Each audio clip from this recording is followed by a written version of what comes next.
I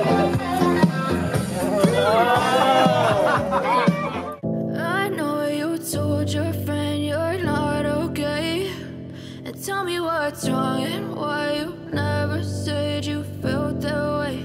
And guess you're trying to stay strong and fake a smile until I look away. But I've known you too long, it hurts to watch your blue eyes fade to gray as you fade away, as you fade away. Yeah, I'm about to fade away, cause every time I wake up I feel like it's Monday. Something's going wrong with all the chemicals up in my brain. All of a sudden I don't look at anything the same way. Got a buildup of my thoughts sitting in an ashtray. I'm sorry that I'm so inconvenient, okay. Just let me be me and I'll stay out of your way. I can see the way you look at me, I'm such a disgrace. I never really asked to be brought into this place. You wanna love me? Well then baby I have a taste. All the highs and the lows, no you'll never be the same. I don't really wanna hurt you but I can't control the pain. If you're sticking by my side maybe we could be okay. Okay, maybe you could be the change I need today. I promise that I've never felt this way. I really hope that you will choose to stay through all the pain. I know you told your friend you're not okay, and tell me what's wrong and why you never said you felt that way. And guess you're trying to stay strong and fake a smile until I look away. But I've known you too long, it hurts to watch your blue eyes fade to gray as you fade away, as you fade away, as you fade away.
Virtually anything that can be found on Doc Brown's time machine can also be found on this DeLorean, even the flux capacitor. Shrunken down to a third scale of its original size, this model came into being mainly out of 3D printers in the basement of Jan Witholz.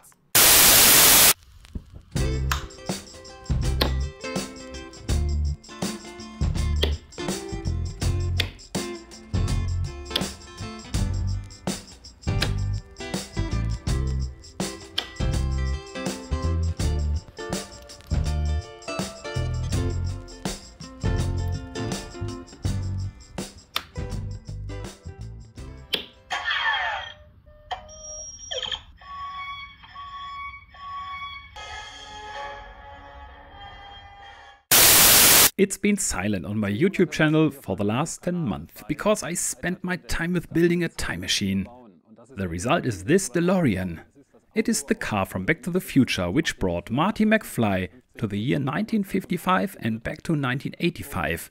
Let's have a look through some details. Now here we go. The space frame of this car is built from alu extrusions and connectors from the Dutch toy brand INFENTO. We find here some extra long extrusions that exceed the commercially available sizes significantly. The longest profiles are here in the floor. They measure about 1,60 meters. The car measures 1,25 m in width, 2,80 m in length and 90 cm in height up to the tip of Mr. Fusion. In terms of weight, I can only make a rough guess. It must be around 230 kilograms, so almost a quarter ton. The car has seats for 2 kids sitting side by side, up to an age of 10 years, or 1,40 m in body height. Please accept my apologies for the quite basic style of this video. I will try it with English voiceover synchronization and without a buddy nor cameraman, as good as possible. Okay, so first we have here the 2 seats, fully made out of INFENTO seat pads. This here is the view towards the rear. Here is the flux capacitor. It can also be switched from neutral white to warm white running lights, as it was seen inside the movie of the 80s using light bulbs instead of LEDs. In parallel, it plays a short sound file in accordance to the movie. In the rainbow mode, it plays the entire movie theme.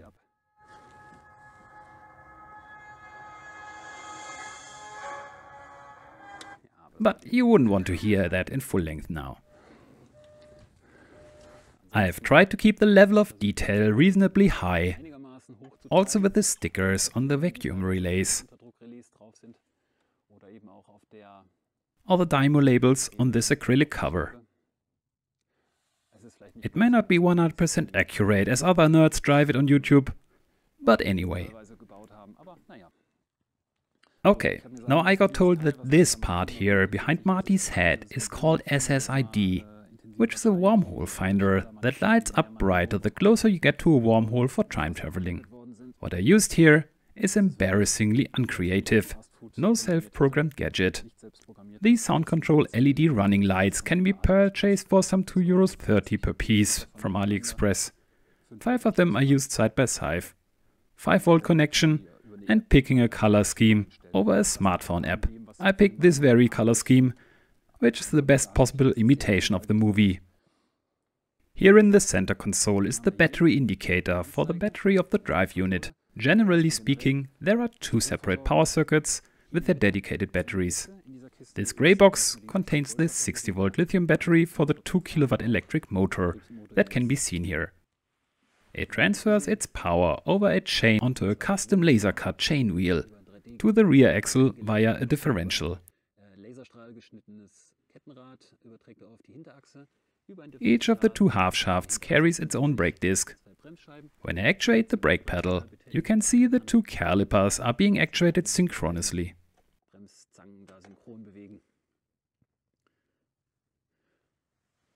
On top of the battery box is the electric speed controller.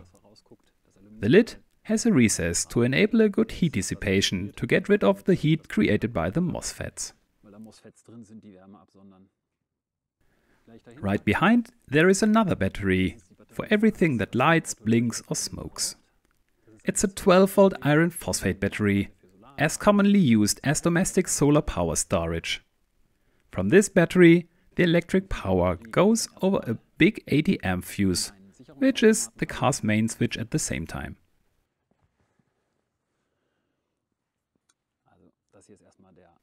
If you press here, anything on the car shuts down and this small red lever appears. If I push it back, the car is switched on again. This here is the charge bushing for the 12-volt battery, and here are 2 fuses, one for the charge power and the other one for all low power appliances. The power line goes then into the main switch box in the cockpit. Inside this box is contained anything that is needed to stabilize and to limit the voltage of the various appliances. The actual voltage of the 12-volt battery is not at all constant. The required 5-volt, 8-volt or 11-volt voltage limit is achieved by adjustable buck converters, which are all inside here. On top of that, and the real reason for the massive size of this 12-volt battery, is the fact that it has to power a hungry fog machine. The fog machine provides fog to the rear section. I will try to demonstrate that. Here I got a remote. Oh, seems like I forgot to power on the fog machine. Okay, now it's heating up. This voltage converter converts 12 volt DC to 230 volts AC, so mains voltage, and this is what the fog machine requires. Apart from the remote, there is also a hard switch here in the center console. So if this red LED lights up, the fog machine is heated up, and by pressing the red button, the fog is being generated. The fog then goes into this T-piece. The fog can either exit right here, alternatively the fog can go through these pneumatic hoses into the back nozzles and exits right here. For making it look like a stainless brake line, I covered up the pneumatic hose with this braided tin-plated shielding mesh from electronic supplies. What else do we have inside the car? This is the time circuit display, TCD as it's called in the movie. Here in the middle it shows the actual daytime. Unfortunately it looks a bit poor on the camera, especially at daytime. The yellow time is the time of the lightning strike in the Hill Valley's clock tower. And the red time is when Doc Brown got shot on the Twin Pines, or later called Lone Pines Mall parking lot. Right above is the vintage alarm clock that Doc from 1955 handed to Marty, so he would know when to drive off towards the clock tower. This here is the digital speed display, like in the movie, 2 digits and 1 permanent decimal point. It actually displays the speed of the car while it's driving.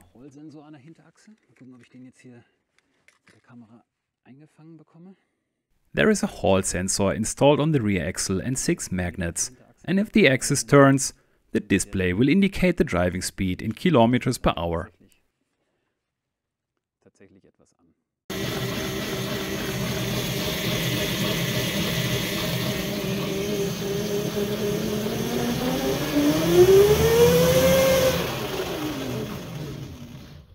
Well, at 88 nothing actually happens and you won't even make it to 88. The whole car drives probably around 35 kilometers per hour, but officially legal in German is only walking speed. But anyway, this car wasn't meant to drive fast, it is rather a model train. It is supposed to drive with dignity and without annoying sounds. On the front axis, you can see I'm still using the original INFENTO steering knuckles. Here a few words about the rims, now that we have a close-up view. The 10-inch rim is a 2-piece steel rim, as they are used on vintage Vespas and some other Piaggio scooters. I was able to offset the 2 pieces by a 3D printed plastic centerpiece. This all is held together by 10 long bolts. The black centerpiece is designed to support 2 ball bearings on the front wheels, and for the rear wheels there is a 19mm inner hex to transmit the torque for driving.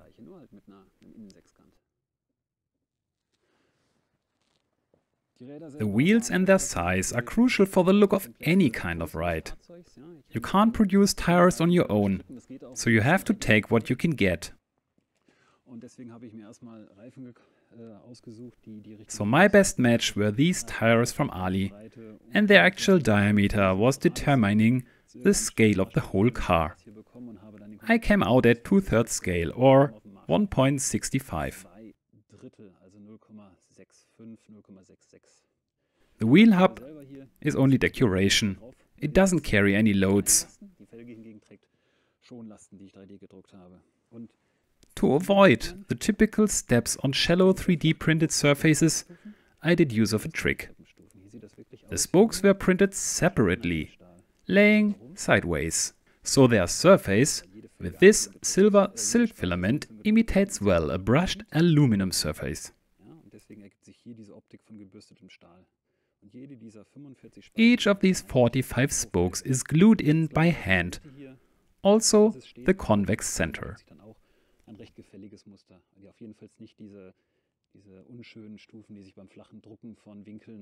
The black center caps can be twisted out by using the pin wrench of an angle grinder to get access to the center bolt that holds the wheel in place. And as we are down here, What's the color of these boxes in the movie? Pigeon blue? Difficult question. These are DVI connectors for computer monitors. These are multicolor 4 and 6 mm pneumatic hoses. I had no money for beefy copper cables. They are routed through this spray can painted PE tube, which is attached by some clips. Speaking of clips, another detail is how to attach elements to INFENTO profiles by a clip mechanism. Once the design is proven, you can print down 20 copies of these within 2 hours.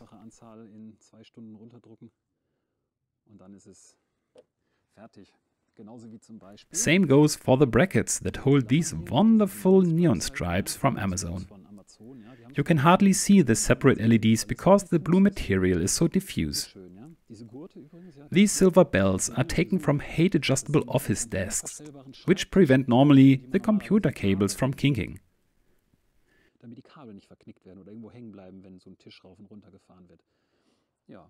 The individual elements can be assembled like the track of a wooden toy train.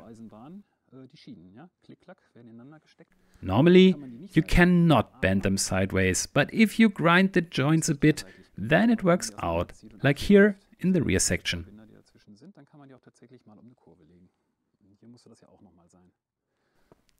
Well, and these brackets are very tiny, printed in flat condition, like a Lego handcuff. After printing, both ends are bent up under use of a heat gun. They stay well in place once the neon stripe is inserted. One out of many details.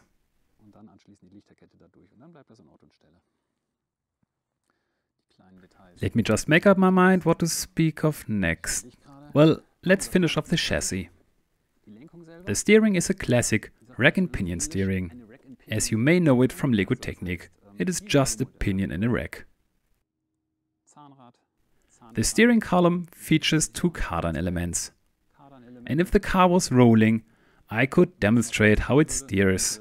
But like decades ago, a car without power steering is very hard to steer while standing.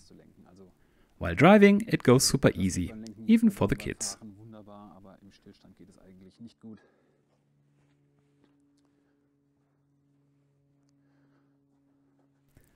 We finally come to the pedal box. The brake pedal is 3D printed, and if I flip it up, you can see a brake lever from a Shiner quad. It can actuate 2 brake cables at once and distributes their force equally over both cables. And the spring-loaded pin on the side enables a handbrake function to prevent the car from rolling away on a slope. This white ball bearing bushing rolls gently on the lever without shaving it.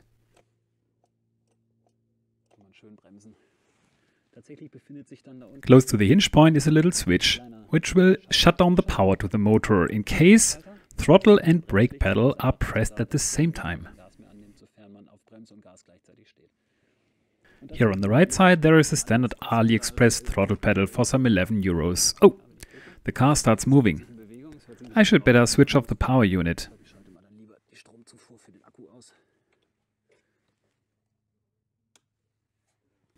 The car better stays where it is. Over this switch panel, all lights and gadgets can be toggled. This here is for the underfloor lights. At night the whole scenery reminds me of Las Vegas. Looks cool at night, looks also cool at daytime, but in a totally different way. Okay, now the fog machine seems to be heating again.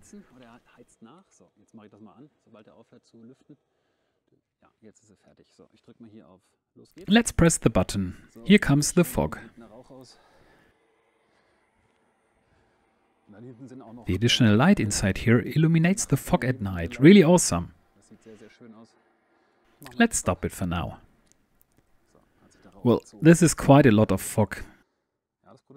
And even more fog is produced when the fog does not go through these hoses but directly out of the T-junction.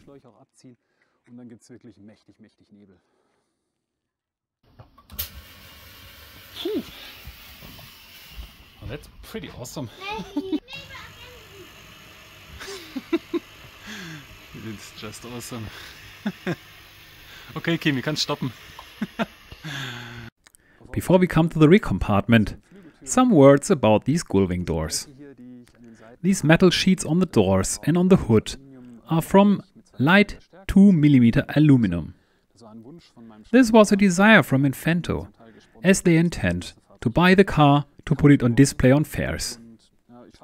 I also like the look without any panels, because, like a Lego Technic model, the car is purely technical. The DNA of INFENTO have always been profiles, but not surfaces. When I finished building one door, I had to determine its weight and its center of gravity, for being able to pick the appropriate force and length for the gas spring. The door is supposed to remain in open state as well as in closed state without any additional devices or clamps. Indeed, the door remains shut until I lift it, and from here it opens by itself.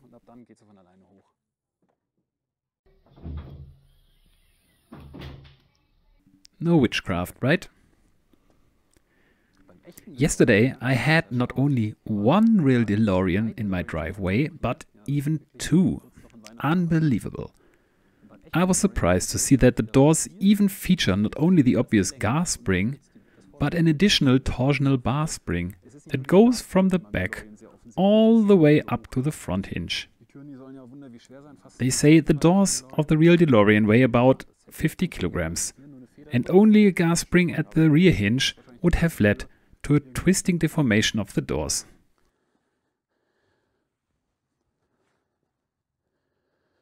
The front radiator is 3D printed in two pieces and split in the middle, and the DMC logo is glued on. The upper spoke is painted silver to make the radiator look almost as flat as the original one. On the headlights, I printed a corrugated pattern to make them look like the Bosch headlights from the 80s.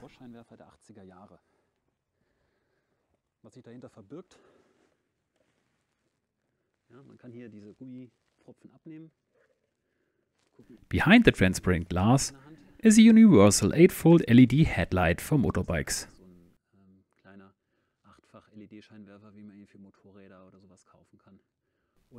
The high and low beam lights can actually be switched individually, but I find with all 4 headlights on, it looks just more complete.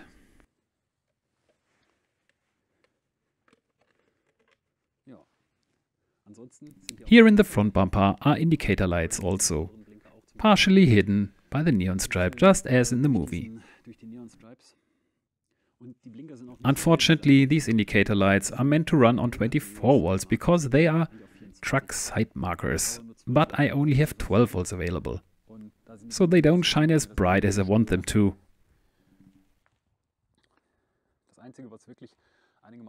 Only in the tail they shine nicely bright.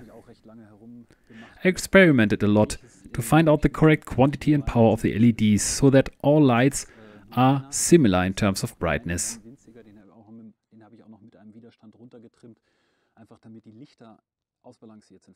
The red acrylic glass blocks a lot of light, while the white and orange do not. This lamella look is created by self-adhesive foil, normally used for toilet or office windows to allow for some discretion. Here, exhaust pipe dummies. And here, the pennant cord that Doc Brown picked up in part 2 when flying towards the Lion Estates. And after the lightning struck him and he got flashed away to the past, the cord floated slowly back to the ground.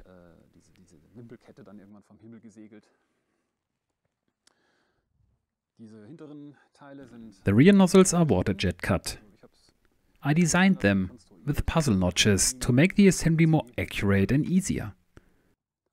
Finally, the plates were connected with L profiles and small screws. This is all very stable, and I must admit I would not have driven the Ford to such an extent just for a YouTube project. Maybe just black cardboard would have also done the job, but for exhibition purposes I wanted to leave nothing to chance. This logo here appears a bit purple at daylight, but this is electroluminescent foil.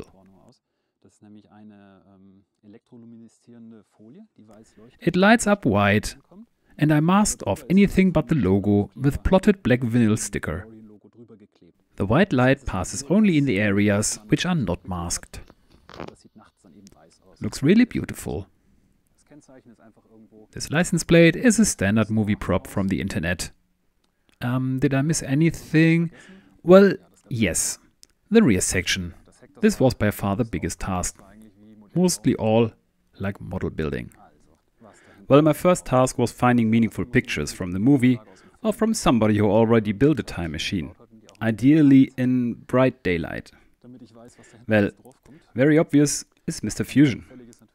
This here is actually the only thing that I did not model by myself, but I just downloaded it from Thingiverse and printed it in 2/3 scale, like the whole car. This yellow insert here, in this kind of wheel hub, is printed so thin that it is actually translucent. Behind there is a light from an LED strip. The light is pulsating in the dark. I found a simple flasher module on Ali, also used here on the empty button. Hard to see as the cell phone camera tries to compensate brightness changes. Pretty cool, because you can adjust if you want to run a pulsating or blinking, flashing, stroboscope, flashlight, fast or slow. They cost some €2 probably. This here in the back also lights up with the same trick. Just a printed pipe with only one circumference. 0.8 nozzle at 0.4 layer height. Inserted into the aluminium cage. That's it.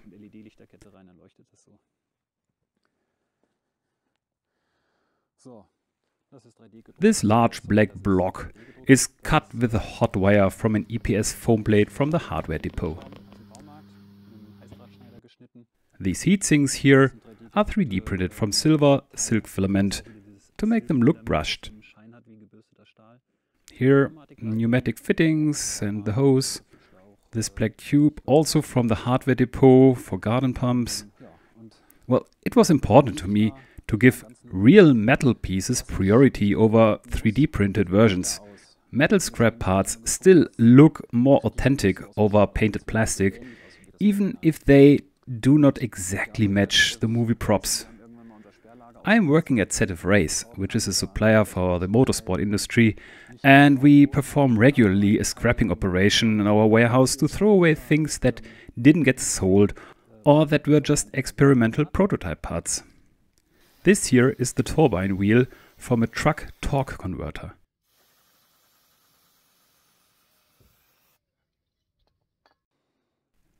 This here are housings from a rotary damper from a Le Mans prototype car that I can't name here.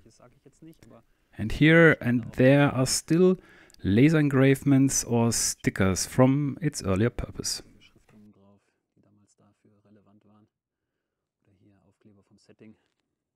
Here in the middle is the fog machine. This container is for the fog fluid. These silver tubes are from the kitchen supplies. These here are two 150mm clutch baskets mounted together. The black insert imitates a blown up bladder, but of course it is not blown up, it's just a 3D painted plastic element that was sanded and painted. This blue item is also plastic, but this black cylinder is metal. This part is printed in 2 halves and then bonded together with acetone. By the way, anything on this car is printed from ABS and nothing from PLA, because PLA will start warping on a hot summer day. Well, after bonding, the surface needs to be wet sanded with 120 grit, thereafter fine with 320 grit. Then I normally apply a few layers of spray filler, and finally comes the paint from a spray can. And then it looks like that. So this here is spray paint, while this here on the top is true anodized surface, while down below is metallic spray paint. Here the colors are matching very well. This here are electric terminal clamps. This here some outdated red anodized aluminum jigs, still with the laser tool number. In principle this was scrap, but for €0 I was lucky. They look very alike, these 3 smoke grenade launchers from the movie car. This here are 3 identical concentric slave cylinders for motorsport clutches with 0 mileage. This variant was just not requested. And these brake lines with anodized fittings, it's AliExpress stuff that can be as cheap as €3.50 per piece. You just have to be flexible on the color and the length. These elbows are 3D printed and decorated with an airbrush. And under this mesh is a kind of heating coil, 3D printed from a kind of copper filament. These shark gills here were also quite a complex 3D model. Basically, I had to make a 3D model of any item you see here. These pedestrians, this bladder, this large box. This here is a nylon fabric belt, by the way, to give a bit of texture. Same up here, this is also a nylon belt. That's probably a kind of airflow meter. I copied the design from other time machines.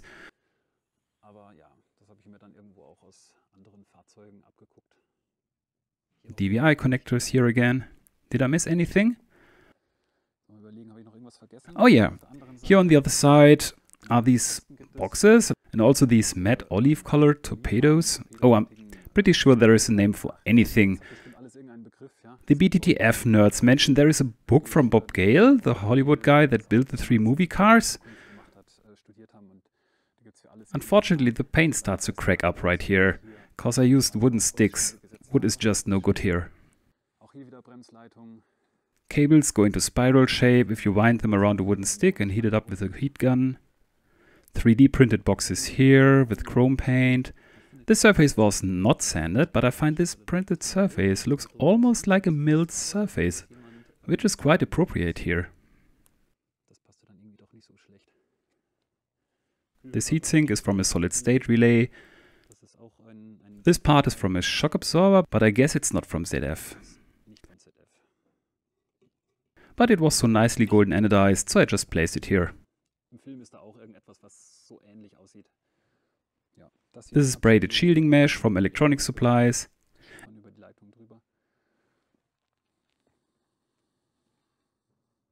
And yes, of course, Mr. Fusion can be flipped up.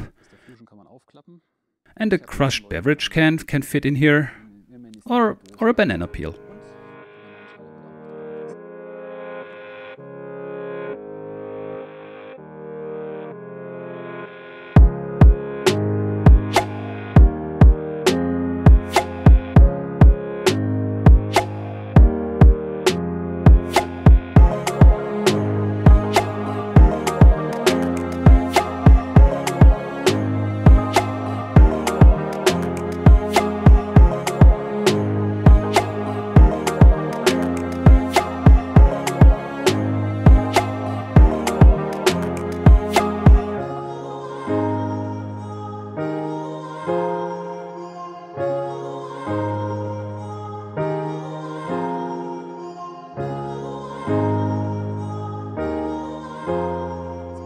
Finally, here is a last wink.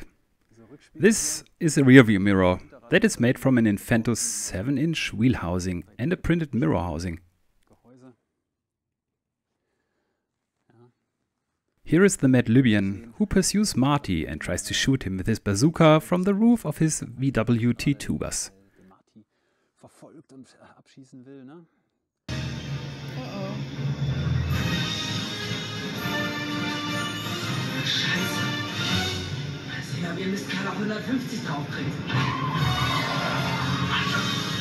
For political correctness, this picture can be removed, and it makes place for a real mirror behind it.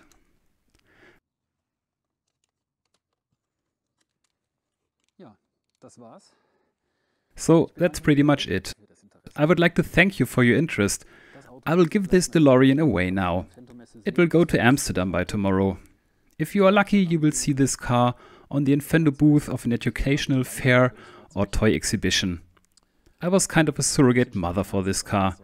I'm a bit sorry about that, but anyway, for how long and for what reason should I keep this car? It was a nice project, but it can't be driven quickly here or there to a carnival parade or whatsoever, and it would stand around most of the time and collect dust. The car has to be shown to the world, so I said, it is super that I built this car, but it is even superer that the burden of dismantling the car again was not placed on me and putting the bits into a corner of my basement and leave them to rot. Well, thank you, see you soon. New projects are of course in preparation.